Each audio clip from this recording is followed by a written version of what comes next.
আসসালামু আলাইকুম। আবার চলে আসলাম আমরা যে হাউস থেকে। ইনশাল্লাহ সবাই ভালো আছেন। আল্লাহর রহমতে আমরাও সবাই ভালো আছি। আজকে আগামীকালকে সকাল বিকেলের দিকে হয়তো বা আমার যা আসবে আমার বাসায়, তাই ভাবলাম যে একটু মুরগি আগে থেকেই ভুনা করে রাখি, কালকে সকালবেলা বাদ বাকি রান্নাটা শেষ করব। তা ভাবতে ভাবতে ভাবলাম আপনাদের সাথেও জিনিসটা শেয়ার করি। একটু মুরগি কষা কষা করব আপনাদের সাথে, কথা বলতে বলতে রান্নাটা শুরু করি।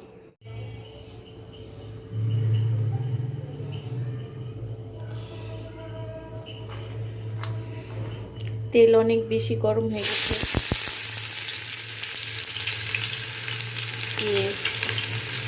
পেঁয়াজটা দিয়ে দিলাম, কারণ মাংস গোস্ত অনেকটুকুই, একটু পেঁয়াজ বেশি লাগবেই। রান্না করতে গেলে একটু পেঁয়াজ বাদ বেশি হলে ভালো লাগে।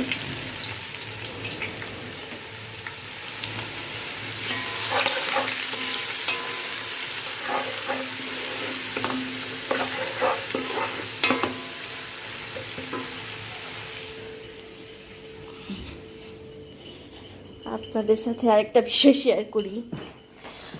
আমি রান্নাঘরে কাজ করতে করতে দেখি আমার ওয়াশিং মেশিন দিয়ে একদম ফেনা এমন পরিমাণে বের হয়েছে বলার মতো না। সব সাইড একদম ভরে গেছে। কারণ হলো আমার এখানে পানি পাস করতে পারতেছে না। পাসটা না করার কারণ হলো যে এত পরিমাণে সাবানের ফেনা হয়ে গেছে যে এই ছোট চিকন পাইপ দিয়ে যাইতে পারতেছে না। এই কারণে আরো পানি পড়তেছে বেশি।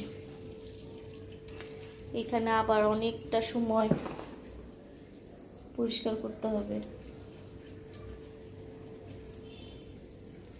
একদম এখান থেকেও বেরিয়েছে, যে আবার এই নিচ থেকে এখান থেকেও লিক করতেছে।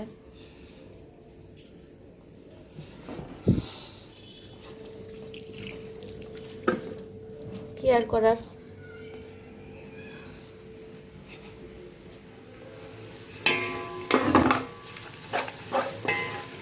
পেঁয়াজ বেশ একটু ব্রাউন ব্রাউন করে নিই।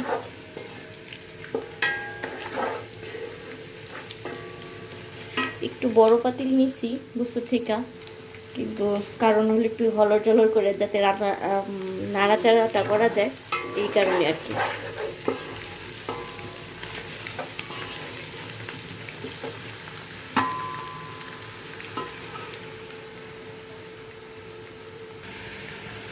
আমার পেঁয়াজটা ব্রাউন কালার হয়ে আসছে। এখন আমি সব মশলা দিয়ে দিব। আমার আদা যতটুকু আছে কম হয়ে যাবে।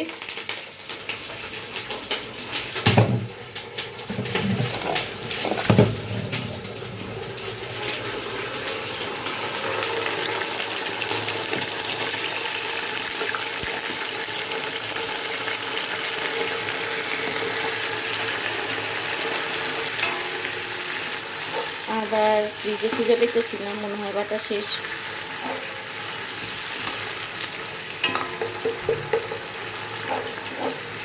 একটু দিয়ে দিব, দেখি কি হয়।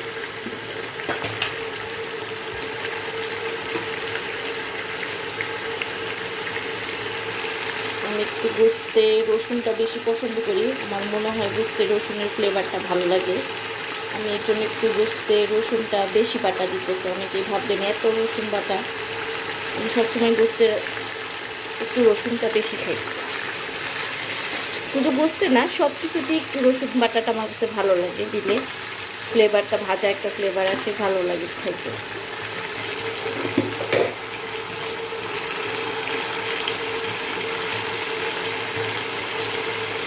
জিরা 1 চামচ, আরও 1 চামচ দিয়ে দিলাম।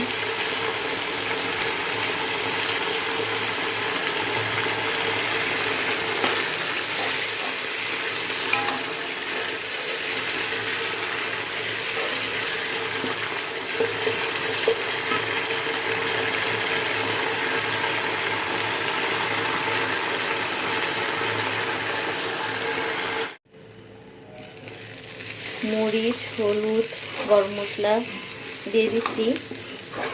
আমার আসলে বাসায় ধইনা নাই, ধইনা পাঠাইছে আনতে, এর জন্য চুলার আঁচটা একদম লো করে ফেলছি। আস্তে আস্তে বাসার নিচেই দোকান, সমস্যা নেই, আইসা পড়বে 2-1 মিনিটের মধ্যে।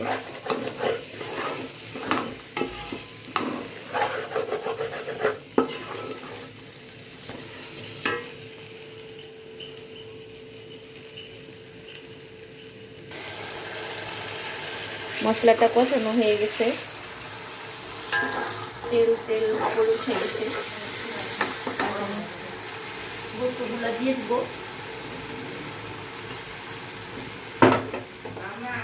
জি কালকে সব খাতা দিয়ে দিব। রবিবারে দুটো পেমেন্ট বন্ধ।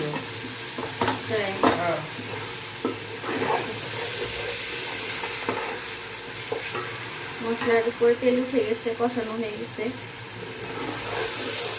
আমি এর মধ্যে ধনে গুঁড়া আইনা দেওয়া হয়ে গেছে আমার। এখন গোস্তগুলো দিয়ে দিই।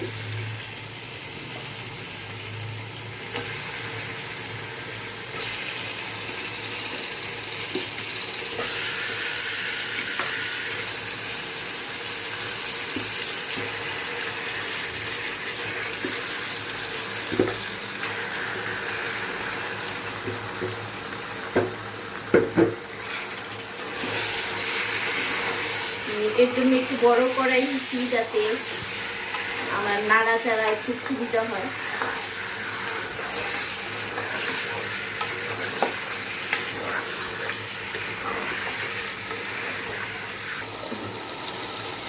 মাথা, গিলা এইগুলা দিয়ে দিতেছি, কারণ এইগুলা গোস্তের সাথে সিদ্ধ হয়ে যাবে। কলিজাটা পরে দিব। এতদিন আসলে কলিজাটা রাইখে দিতাম, গিলা গুলজা সবই উঠে রাখতাম, পরবর্তীতে রান্না করতাম, কিন্তু ইদানিং আর খাইতে ইচ্ছা করে না রান্না করলে, পরে ফ্রিজে রেখা। আজকে ভাবছি সব আজকে দিয়ে দিব, সবগুলা গিলা আর হলো কলিজা, 4টা মুরগি কলিজা গিলা একসাথেই আজকে সব দিয়ে রান্না করে ফেলি। আর ভারী করার দরকার নেই, আমি এখন একটু ঢাকনা দিয়ে ঢেকে ফেলবো, পরে আবার নাড়া দিব।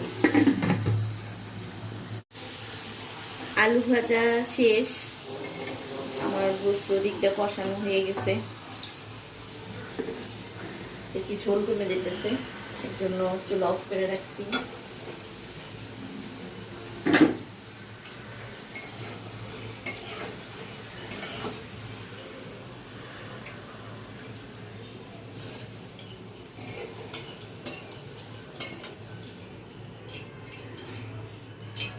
এখন আলুটা দিয়ে কিছুক্ষণ আর কষাবো, পরে আলু সিদ্ধ হয়ে গেলেই নামাই ফেলবো। আর ঝোল টোল দিবো না কিছু,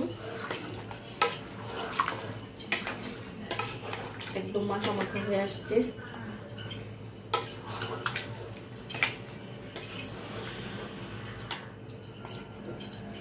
আমি কলিজাটাও দিয়ে ফেলছি মাত্রই, আপনাদের দেখাই নেই।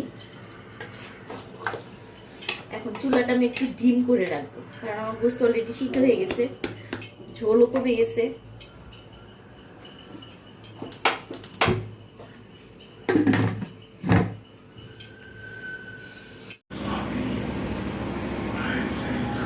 শেষ হয়ে গেছে, আপনাদের সাথে শেয়ার করলাম। দেখতে কেমন হয়েছে সবাই বলবেন। ইনশাল্লাহ বাসায় যে যে আসবেন সবাইকে রান্না করে খাওয়াবো।